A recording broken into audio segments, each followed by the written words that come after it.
এই জীবনে যতটুকু দুঃখ আমি পেয়েছি, সত্যি বলছি, তার এক বিন্দুও বহন করার শক্তি আমার ছিল না।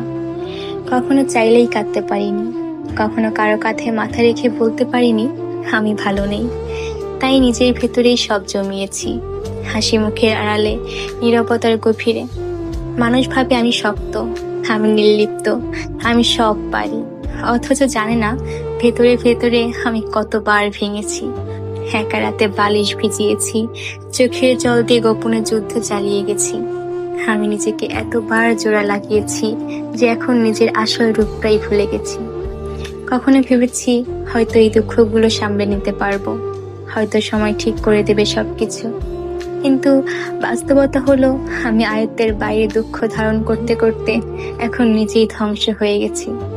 এখন মনে হয় আমি আর আমি নেই, আমি কেবল এক ভাঙা মানুষ যার ভেতরে অনেক কথা জমে আছে, কিন্তু শোনার কেউ নেই। সবাই বলে খারাপ সময় সব সময় থাকে না, সময় ভালো হয়ে যাবে, কিন্তু কেউ বোঝে না সময় শুধু ক্ষত তৈরি করে, সেগুলো শুকায় না।